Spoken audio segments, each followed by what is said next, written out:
flip-flops on, singing to that highway song. Got a little naive smile, the kind that drives you wild. Nothing like playing with fire, brings boy to life.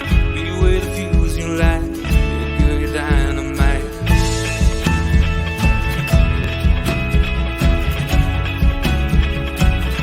You made my day when you walked into town beside me, whispered with your eyes, let's go. You made me say, what's your name, girl, you're lonely. Can I call you if I ever go down this road? And I can't seem to find the thing I want.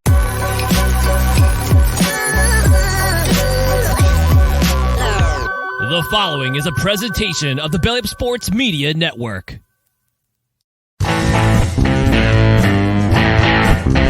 14:20 in the morning, 14 minutes and 20 seconds worth of sports talk to get you through your daily commute.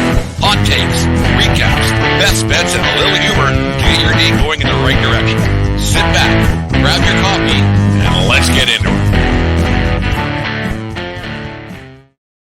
14:20 in the morning for this June the 15th, 2023. Today's show is brought to you by Caldera Labs and calderalab.com. Use promo code 1420lab at calderalab.com and keep your face, keep that youthful exuberance in your face all summer long. Remember, we are part of the Belly Up Media Network. Go to bellyupsports.com to read all of the great articles and listen to more great podcasts, such as the Brutally Honest Sports Podcast with friend of the show, Aaron Riley, who joins us today on 14:20 in the morning to talk a little bit of baseball. How you doing today, Aaron?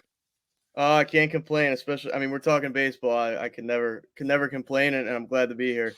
No, that's good. We'll start with the Philadelphia Phillies right in your area, then we'll move on to your team since you're youth. Well, not that you're old now, but about the Baltimore Orioles. We'll start with the Phillies, though.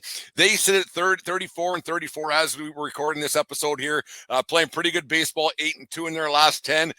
Is this where the Phillies thought they would be right now, sitting at 500 when the season first started? Yeah, I can't say that's where they thought they would sit. I mean, obviously, bringing in Dave Dombrowski, who's had success with the Red Sox, had some success with the Tigers back, way back. Obviously, this payroll has expanded. I think they're the fourth highest payroll in baseball, third or fourth, something like that. So, I mean, you can't exactly be happy as a Phillies fan, such as myself. I mean, I got two teams, whatever, at me or whatever. But it's one of those deals where I just think getting Trey Turner, obviously, Schwarber, Castellanos last year, I just think overall the team has underperformed. Now, you mentioned obviously they're 8-2 in the last 10. I think they are starting to turn that corner. I still see them as a wild card playoff team. Just they need to stay consistent. Their fifth starting pitcher. Basically, it's like if you go on any site, it's an empty space. Like they don't even have a listed fifth pitcher, but it's really Dylan Covey, who's awful. He's just every time he goes out there, he gets shelled. So that's a problem. Their bullpen has been decent, but it's just if they don't hit, they don't, or if they hit, then they don't pitch, or if they don't pitch, they don't hit. It's just been inconsistent, but as of late, they have turned the corner a little bit. You talk about the bullpen, especially the back end of a bullpen. It's important to every championship team, no matter what you do. And when you got a guy by the name of old Craig Dangly Arm Kimbrell in the back end there to finish things off, it's not really a recipe for success. And you think with the money that you spend, you go out and find a guy that's maybe not on the tail end of his career as they did with Craig Kimbrell this year with a 2-year deal. I think they gave him. Yeah, and they gave him some serious money. I didn't really love that move either. He's an old – so obviously picking up some veterans isn't always a bad thing, but pitching is a little bit – I mean, you're seeing it with the Mets, obviously, with Scherzer and DeGrom both at about 40 years old there. Or Scherzer and Verlander. DeGrom's a whole other injury story. But, yeah, I mean, Kimbrell, I would say he's past his prime for sure. Like, I know you've talked about him at length in your show about the Phillies a week or so ago. I don't fully trust that guy either. I mean, he had some really, really good years, especially with the Braves, but I don't know if I wouldn't say he's a shell of himself, but he's probably 3/4 of what he used to be. So You look at that that National League East, which was supposed to be one of the better divisions in baseball, and it turns out it hasn't been thus far. With the Mets floundering, as you said, the Braves are running away with it basically. But you have a team, the Miami Marlins, who are kind of doing the same thing as your Baltimore Orioles are doing in the American League or the American League West. Fucking 6 divisions, tough for me to keep track of. I can't count to 6 this early in the morning. But a team like the Phillies should have been contending maybe for the division because the Mets have stumbled. The Nationals are who they're. We knew they were going to be awful. Is this something that the Phillies just got off to a rough start and just couldn't recuperate? Yeah, I will say this. I mean, obviously they get rid of Girardi last season around this time, and they took off. That current manager they have, Rob Thompson. I know he's a veteran of the game. I think he was a part of the Yankees coaching staff at one point, For a if I'm not long mistaken. time, yeah.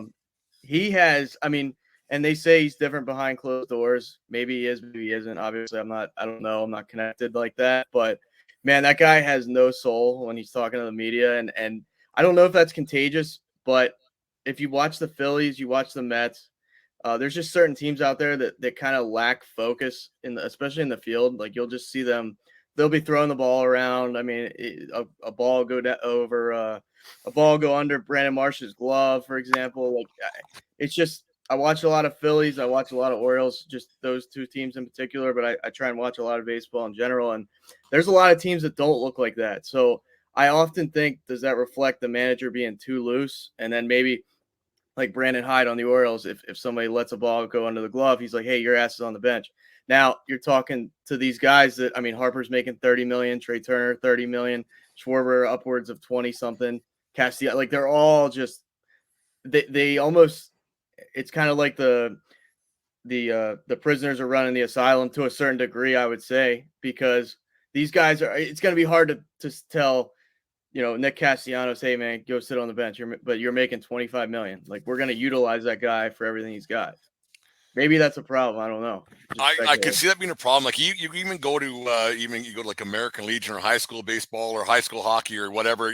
A team will take. That's a good point, Aaron. That a team will basically take the lead of their coach or their manager or whatever it might be, and if they're a little too lax, a little too to this and not regimented sometimes, like you don't want to go the other side where we're all a bunch of assholes, because then you got a team of assholes, right? But like if you have a lax manager who lets the guys play and everything else, like you said, the inmates running the asylum, as Harper probably could, because he's been the golden boy since he was 14 years old, I guess. And it's one of those things, and he hasn't really, I mean, he's got an MVP, but he hasn't really produced any championship caliber seasons in his career.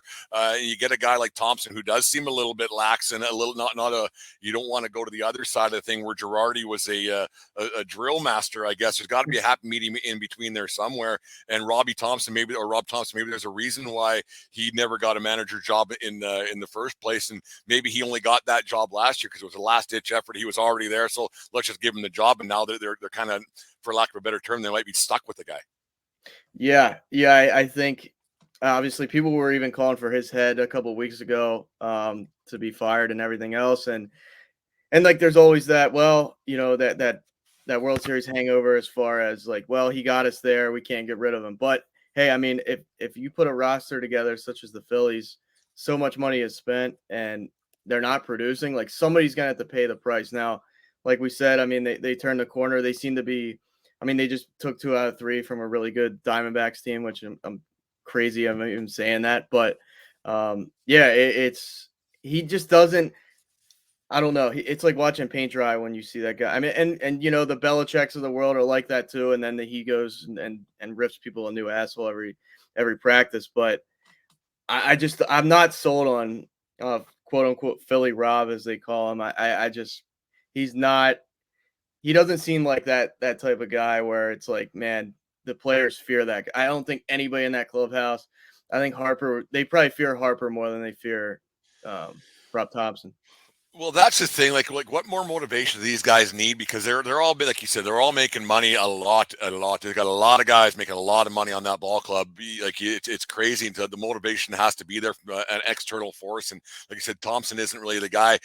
Trey Turner's been an absolute, like we thought that this contract was going to be a bit of a wreck near the end of it. It's 11-year deal, 300 plus million sheets. can he turn it around? He's been playing better as of late, but you give a guy $30 million his first, you at least expect 1 or 2 years at the beginning of the contract to be well worth it. But is it just a matter of that the wallet got a little bit heavy now he can, or is it just a thing that, you know what, that wallet gets behind you and everything else, and it gets between your ears like, man, I'm making this much money, I got to be better, and you start thinking too much. Yeah, I mean, he's played obviously the Nationals, the Dodgers.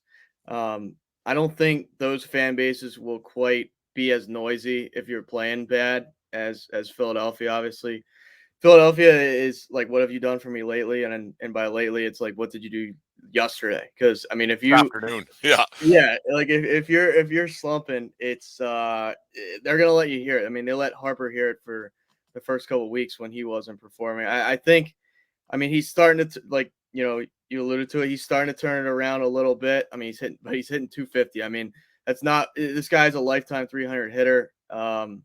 He has to get on base more just in general. I mean, his speed is a whole threat within itself. That's a whole game within itself. I think, to answer your question, is I think it's a little bit too noisy in Philly for him right now. I think he's starting to find his way, as a lot of these guys are, but Castellanos really didn't have a great season last year, and now he's hitting like a 315, coming in or something like that, well above 300. So, I mean, maybe it takes a full season, which obviously the fans don't want that, and no one wants to hear that. But maybe I think he ends the season probably around 270 in my opinion. I don't think it's a fully lost season. I think it'll be better than Castellanos' first year, but I expect him to make that jump next year, like Castellanos has, for whatever reason. Maybe it's the money, and maybe it's just the new environment and the fans. Lousy kind of excuse, because if you can hit a ball, you should be able to hit a ball. But there's a human aspect to this too, I guess. Well, that's just it that I find odd, because I've never been to Philly, and I don't profess to be a Philly fan, whether it be the Eagles, the Flyers, the Phillies, or whatever it might be, or the 76ers. Of course, I'm not a basketball fan. I care less about any of those teams. But like, it's not a surprise that Philly fans are tough. You would think before you go there, you would have that conversation with somebody who's in the organization, because you're going to get paid no matter what. Whether you get 28 million a year or 30 million a year, I think you're going to be okay. Like, it'll be fine. You'll figure that out. But you would think that before you sign that contract, and this goes with every big contract that gets signed, you go, okay, do I want to go here? The fan base is a little bit difficult. They expect a champion. So like, when these guys sign these contracts, there's got to be some conversations that are had internally and externally with these players that go, maybe this won't be for me. Like I can play in certain places and live in anonymity, hit 280, get paid, maybe win something, maybe not win something, because a lot of, like, you got to think, this isn't even a thought, this is a fact. A lot of people don't win championships, and so getting paid, I think, like, yes, you want to win as a competitor, but big picture, if somebody wanted to pay me $30 million a year and I never win a championship, I think between my ears I would be okay. Yeah, no, I think like, you want to win, Aaron, but like, if you don't, well, fuck, whatever. Yeah, I mean, I guess it depends where you're at in your stage of your career too. And if I'm not mistaken, I think Turner got one with the Nationals. I don't think he was out of there yet.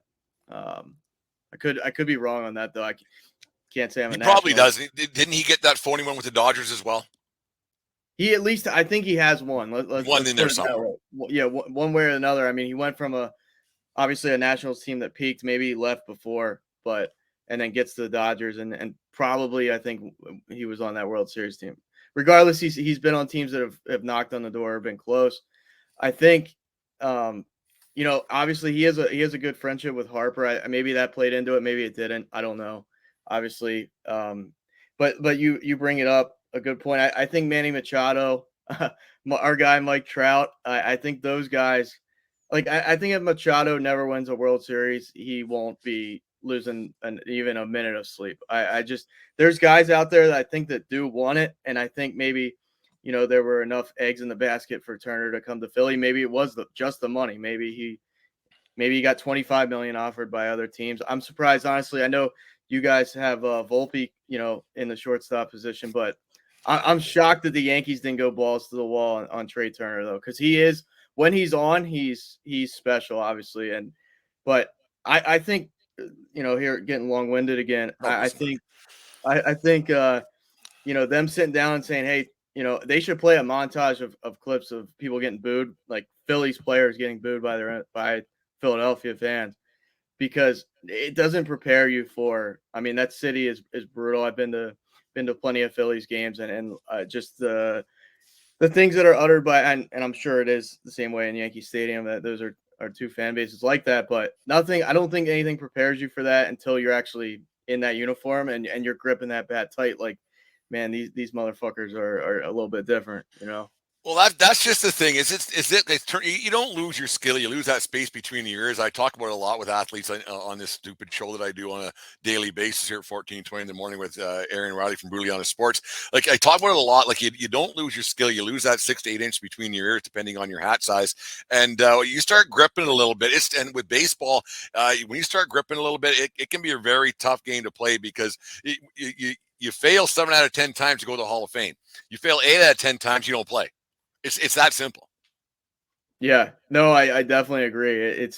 It's a game where, and they were talking about this on the Michael K show yesterday, that is booing in baseball actually counterproductive to the success of the team? Like, it might be, because like if a pitcher has the heebie-jeebies and he's all over the place and you start booing him, that's not going to help. If Trey Turner's up there hitting 240 and you're booing him, everybody, I mean, there's people that can block it out better than others. Don't get me wrong. If I was a baseball player getting booed, I don't know if if my underwear would be dry by the end of the game, because I'd just be trying so hard I'd just probably shit myself. 100%. But it's maybe it is counterproductive for some. I mean, there's these guys like Joey Gallo. I think New York was too much for him.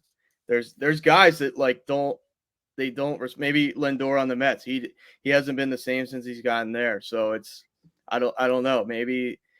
Maybe some of these places you gotta either you have it or you don't mentally, and it's very, very hard to change that, I think.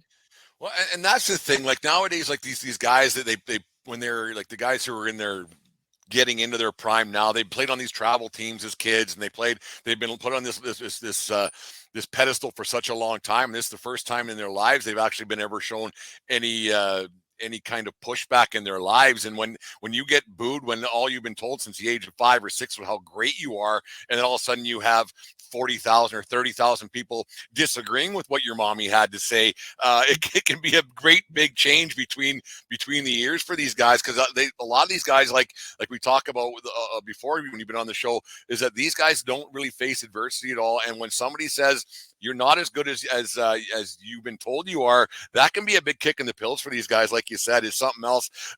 You look at this lineup though, with Harper and Turner and Schwarber, Castellanos, Real Muto.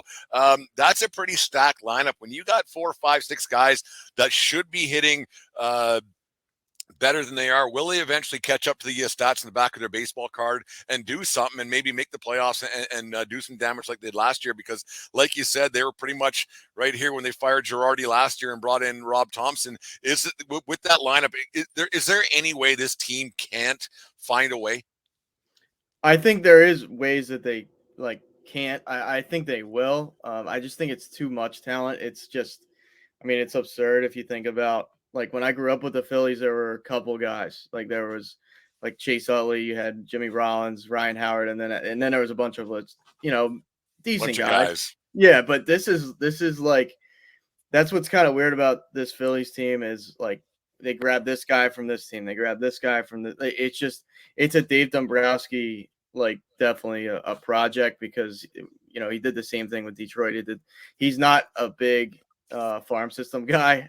He's go out and get as much talent as possible and load the roster and try and make it and score as many runs as possible, which they're starting to do that. I think it's so weird. Like, Schwarber sucked until June 1st, and then this is every single season. It's almost like you should tell that guy, could you just go away until June 1st, year after year? Just go and eat, or whatever it is you do, and just eat some more or whatever. And then June 1, show up, because he was a big bit of a detriment to this club for the first 2 months of the season.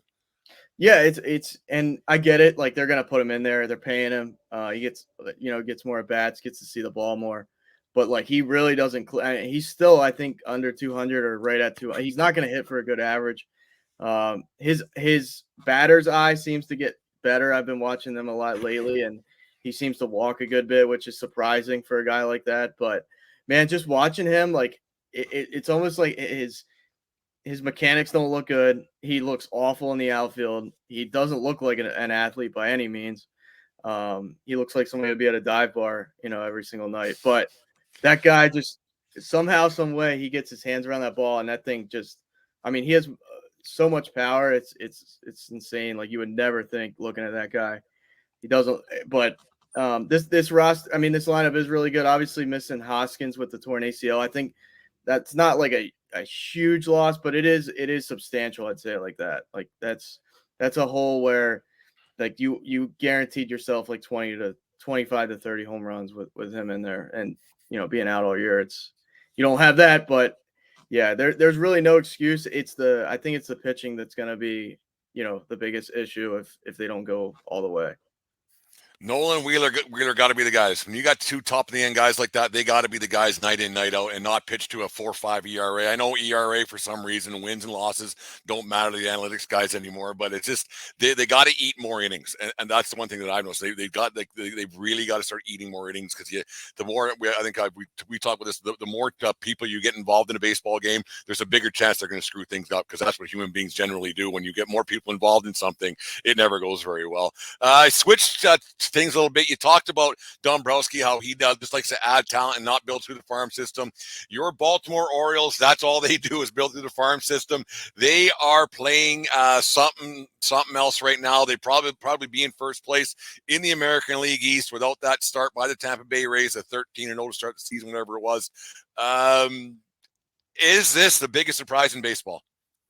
I have to say yes. I know you had somebody on from Belly Up. I can't remember exactly who, and he alluded to the Rangers. I think the Rangers, I wouldn't say they expected to be this good, but they had higher hopes, I would say, coming into this season. I mean, they spent obviously, some dough and they wanted to be there, right? Right. Like their rotation has a ton of money wrapped up in it. Obviously they get Simeon and Seager a year or so ago. Like it's kind of amazing to see where this Orioles team has come from and now where they are. I am still a pessimist, so I still worry about the bullpen and I still worry about the rotation at times with this team. I don't know if I fully have trust in. It's a lot of young guys, it's a lot of unknowns, a lot of question marks still, but I obviously can't complain. Second in the AL East. Gunnar Henderson is on a tear. I mean, that guy, there were fans calling for him to get sent down about a month ago because he was like 1 for 20 something at one point and things. But you got to let these kids develop. I mean, not everybody's going to light the world on fire. But I really do believe that Rutschman coming up and just it seems like he's such a positive influence on the pitching staff and just a positive guy. Overall, it's not all the time that you find somebody like that and somebody that's so young and mature and excelling at the major league level. I mean, he should be an all-star. He's leading catchers in all-star voting right now in the AL. So I'm not going to say it's all him, but I think he plays a bigger part than most people see. Yeah, it's funny how a kid, like I call him a kid, 'cause he drafted in 2019 out of Oregon, I think it was, and he came and he'd come up and you have a guy. Usually catchers have to develop a little bit more, and they got to learn the game a little bit, and they got to deal with pitchers. They got to deal with pitchers because pitchers can be prima donnas and everything else, and calling games and doing what he's doing. He's been nothing short of fantastic for that Orioles team. Like funny that you brought him up. I mean, of course you are. There's like he's just been so good, and you have to build from the back from there out up the middle, and they seem to be doing that in Baltimore. Seem to be doing things the right way. Yeah, it's I can't say they have a history of doing things the right way. There's been long stretches where they doesn't seem like they care much about anything. But with this young talent that they do have, there's still some kids that need to come up. And I think there might be a little bit long-winded in how they bring these guys up, but I can't argue with the success that obviously Rutschman's having. I mean, there's been a ton of these guys are products of the farm system. I mean, Austin Hayes, Ryan Mountcastle, like most of these guys it's a total flip-flop from the Phillies team we were talking about.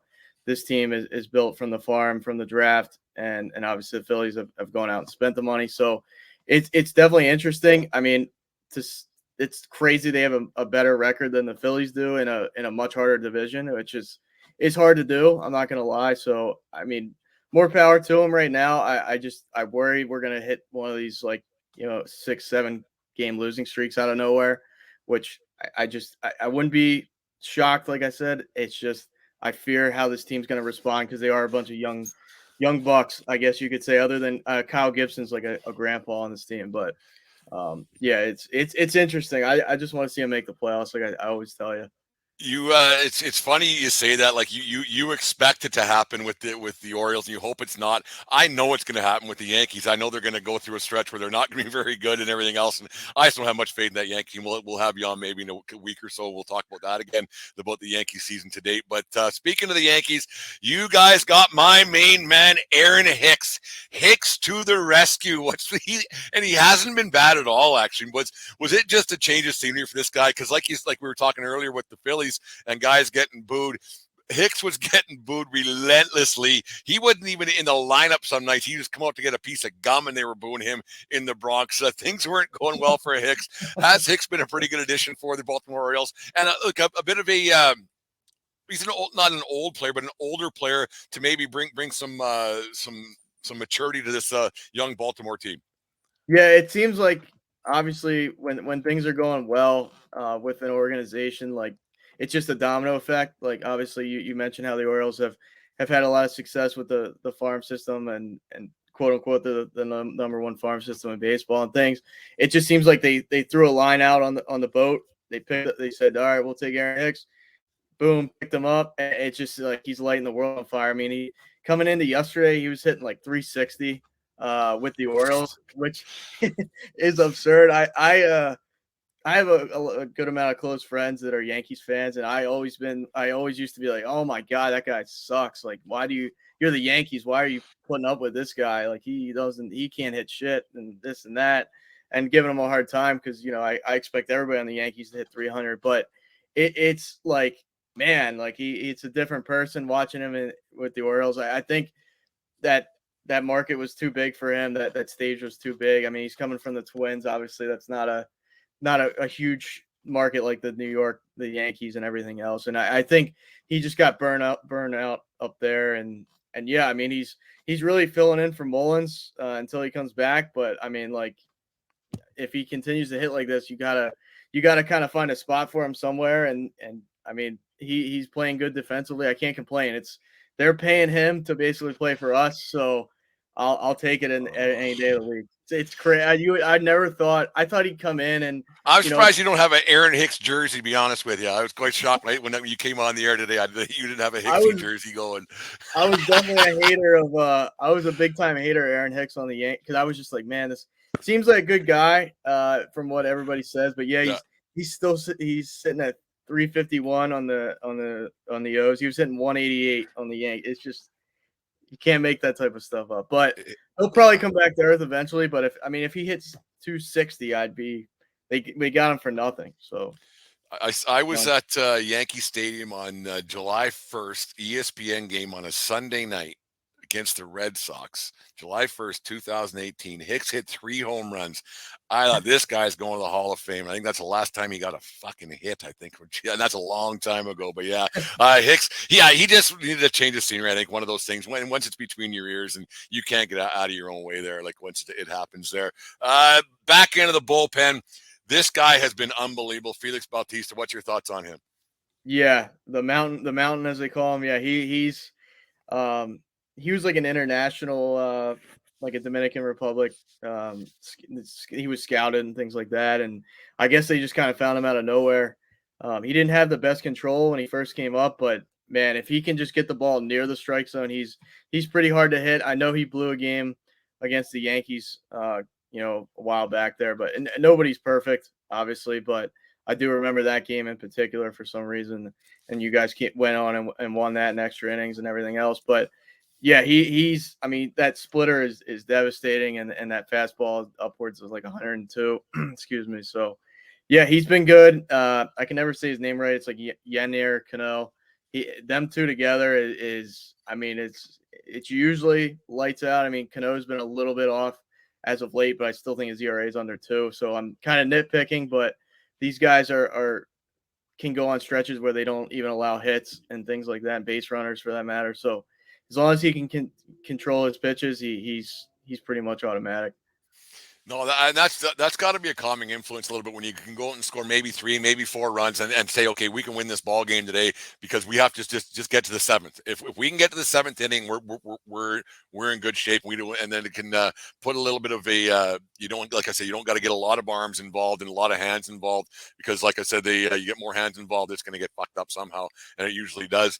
The Orioles are not known for spending money, to say the least, and not known for going out and getting guys. But now they got a team right now. They're going to make the playoffs. They got to go 500 and they're in from this point on. Go out and get an arm. Go out and get a bat. I wouldn't worry too much about bats at the trade deadline. But at the deadline, do you go out and get another arm and get a starting pitcher? Because right now, you just never know what could happen. Wild card teams have won the World Series in the past. The American League is wide open. I don't think like the Tampa. I don't expect them to keep this up forever. It's just the way things go. And Tampa will Tampa. They always people always kind of stroke the Tampa Bay Rays up, but they've never won anything. Yeah, they get there. Could this Baltimore Oriole team go out and the GM go to ownership and say, hey, can we add an arm or two here?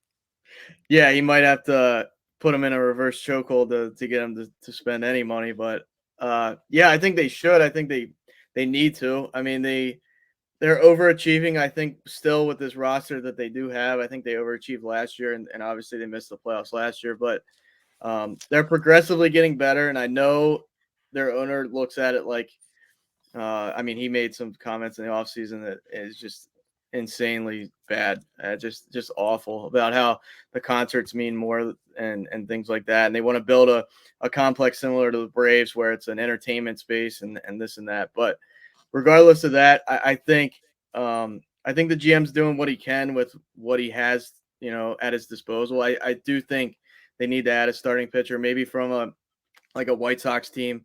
The name Dylan Cease comes up a lot. It's just like that team's probably going to sell. They're not very good at all. They're actually awful. But yeah, I think they need to get a starting pitcher and really a bullpen arm would be helpful as well. But because you can, like you said, you can never have too many guys. And Grayson Rodriguez looked good at times, but they had to send him back to AAA to kind of figure it out. So that's a starting pitcher they've already kind of lost, per se. A guy I would look at that's up for free agency and he's up for a renewal, I guess, or he can opt out of however the verbiage is Marcus Stroman with the Cubs. I'm not a big Stroman guy. I think he's a candidate for nozzle of the month every month of the year. No, even if it's not baseball season, but he's having himself a great year. He's not going to re-sign or re-up with the Cubs. I wouldn't think. He's going to get a hell of a payday. Somebody will overpay for him guaranteed in the offseason. Could you see him going and say, maybe if the Cubs take on half his salary or whatever it might be, saying, okay, like we'll trade a couple prospects because the Cubs are prospect huggers all of a sudden. They got their one World Series, so they're good for another 80, 90 years. Do you see something like would a Stroman be a good fit? Because the guy can pitch. If you get 10 starts out of the guy and whatever you get in the playoffs, it wouldn't hurt.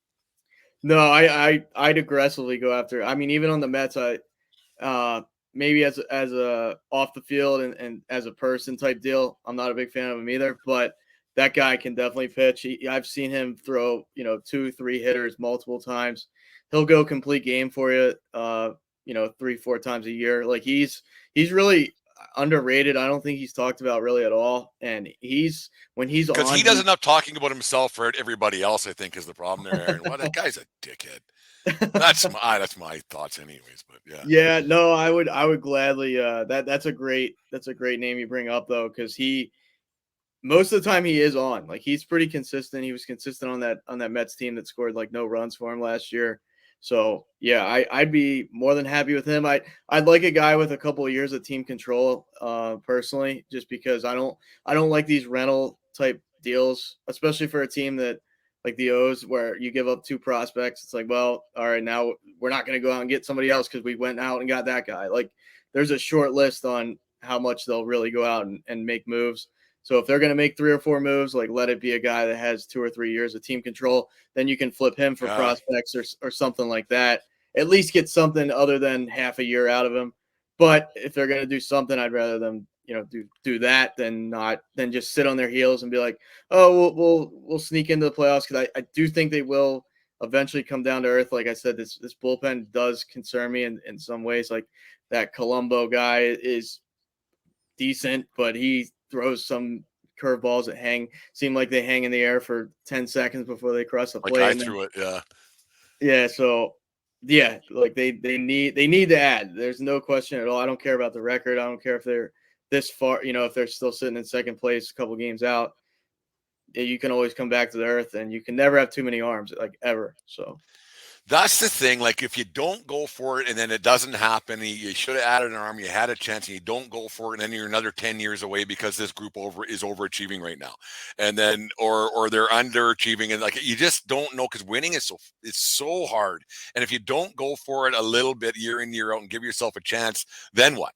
Then all of a sudden you're the Boston Red Sox 80 years later, you're the Chicago Cubs 87 years later, or the Cleveland Guardians, whatever they're called this week. It's like they've been looking for a World Series championship, and they got close a number of times back in the 90s, and even in that 2016 series with the Cubs. Like you gotta, I think you gotta go for it. Yeah, you want to, like being a prospect hugger is one thing, and then having prospects is one thing. And I wish this was a Brent original. Prospects are cool, but rings are cooler, right? And so like I think you gotta find a way to go for it. Like you want to have team control and everything else because you have payroll constraints, but man, oh man, these guys got so much money. I don't think anybody really has payroll constraints.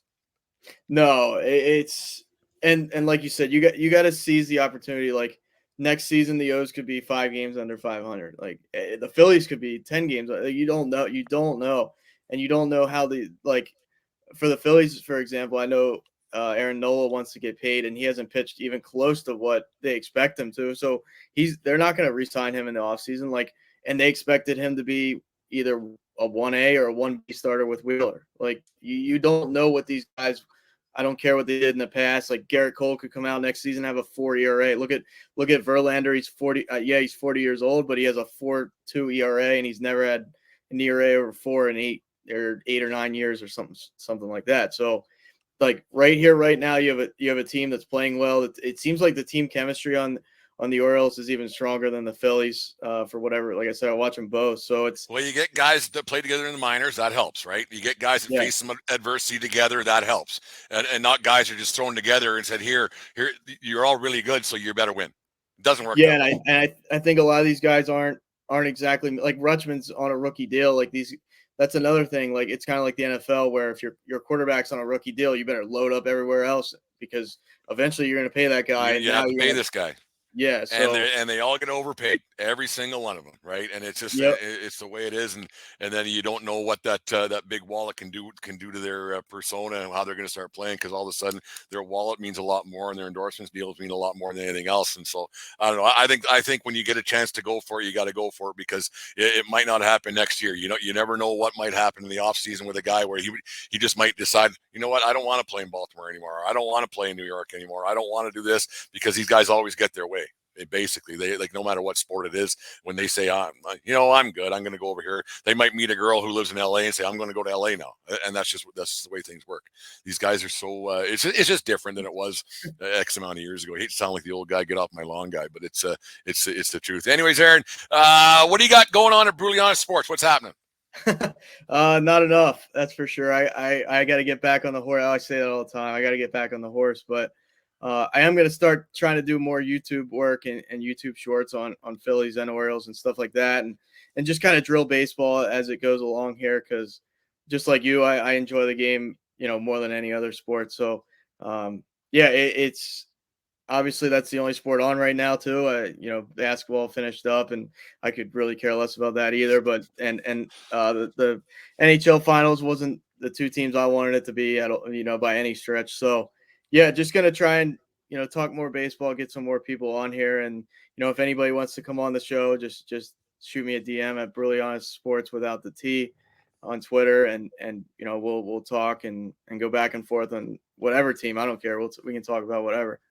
Yeah, you talk about the hockey, the NHL playoffs, and the Stanley Cup. The Stanley Cup Finals were a bit of a dud, done in 5 games, and Vegas wins. I read this morning that the ratings were really, really low, and it's not a surprise to me, because up here in Canada there wasn't many. Like, unless you actually fell into it, nobody was really watching. Like, it was just two teams that don't have a lot of buzz. Yes, Vegas has they're only 6 years old and everything else, but it didn't create a lot of buzz for the traditional hockey markets. And I'm not saying that Canada is the only traditional hockey markets, but across Chicago and New York and everywhere else, Philadelphia, like the northern, where they get snow, like those states didn't really pay attention to the Stanley Cup Finals.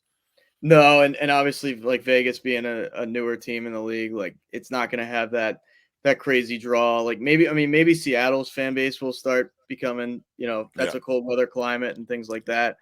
But yeah, I mean, having the Panthers in the finals, like, I mean, does anybody in Florida really care? I don't know. It doesn't seem like that building gets really electric at any point either. So no, they'll go back to having maybe 8,000 again next year in Old Sunrise, Florida, because I tell you what, the last place I'd want to be in on a Saturday afternoon is in a hockey rink if I lived in Florida. But that's just me, anyways. Aaron, thanks very much for doing this. We'll have to do it again sometime soon. Maybe we'll get Dave on here. We'll have a BS session about God knows what, whatever me and Dave end up talking about it on a twice a week basis. It's always an adventure with old Dave Van Rovers. Anyways, Aaron, thank you very much for joining us on the show, and we'll talk to you again soon. Yep, thank you. Thanks again for Aaron from Brilliant Sports for joining us here on 1420 in the morning. Talk a little bit of baseball. It's a great time always talking with Aaron. Another Belly Up Sports Network podcast, Belly Up Media. Go to bellyupsports.com and listen to all the great podcasts and read some great articles at Belly Up Sports. And now we'll work from our sponsor at Caldera Labs and calderalabs.com. Summer is right around the corner, and as the sun shines brighter, your skin deserves the utmost attention. Fortunately, our friends at Caldera Lab are here to ensure your skin is well prepared for the season ahead. Ever since I incorporated Caldera Lab into my routine, taking care of my skin has never been simpler. Their products are clinically proven and visibly help reduce wrinkles, fine lines, and signs of aging. Gain confidence and an impeccable first impression this summer. Don't miss out on joining the skincare revolution by joining countless men. Use code 1420lab at calderalab.com/1420 to enjoy an exclusive 20% offer on their 5 finest products. Caldera Lab creates high-performance men's skincare products, and the regimen leads off their product lineup a twice-a-day routine to transform your skin.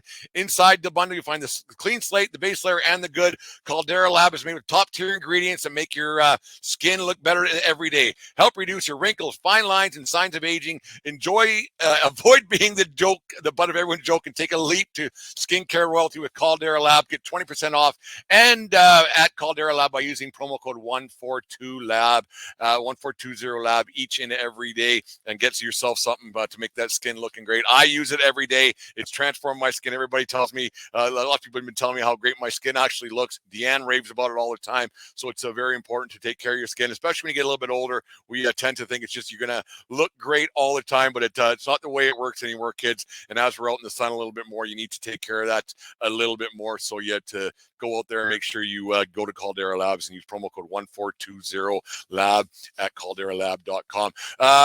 Next up, birthdays. And on this day this was a bad one in Canadian sports history. On this day in 2011, the Boston Bruins defeated the Vancouver Canucks 4-0 in Game 7 to win the Stanley Cup and end their 39-year drought.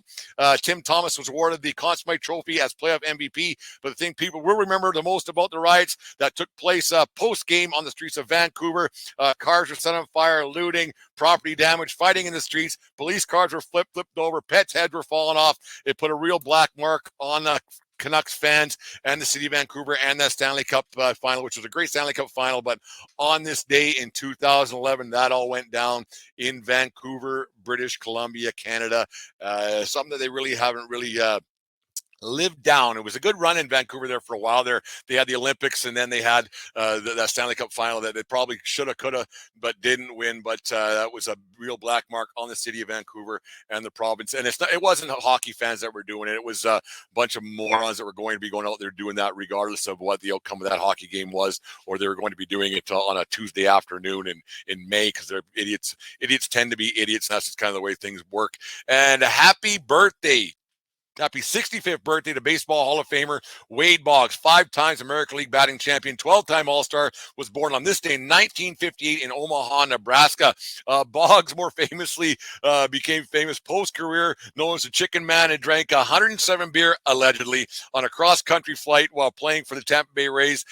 That's quite impressive, actually. But anyways, Hall of Fame career, Boggs, one of the best ever played the game, hit .328 in his 18-year career with stops in Boston, a World Series for the Yankees in '96, and ended his career in Tampa Bay in 2005 and was enshrined into the Baseball Hall of Fame in 2005. So happy birthday to the Chicken Man, the beer drinker extraordinaire, Wade Boggs, one of the all-time greats to ever hit. He was a great player all around, great Red Sox player, great Yankee player, and then too bad he had to go to Tampa to finish it off. I think he actually had something in his contract. I could be wrong on this, but I think he finished his career with Tampa, but then he had to enter the Hall of Fame. It was in his contract as the first Tampa Bay Ray to go to the Hall of Fame. So I think he's wearing a Tampa hat at his Hall of Fame induction thing. Anyways, thanks very much once again to Aaron for joining us here at 14:20 in the morning. It was a great conversation. Always great to listen to Aaron. Make sure you guys go to Brutally Honest Sports and have a listen to his show. He's a fighter. He's a grinder out there. So make sure he's very knowledgeable when it comes to sport of baseball. And he's always a good interview to have on the show. And he's been on here 2 or 3 times. I've been on his show a couple of times as well. So we'll make sure we plug him. Make sure you go to our YouTube channel, subscribe to that today. And as always, it doesn't matter where you are, it's who you're with. We with Dave tonight. But anyways, have a good day, folks. We'll talk to you again tonight. You just listened to the 1420 Sports Bar Podcast. 4 beer with the sports talk and a whole lot more. We are part of the Belly Up Media Network. Let's get into it.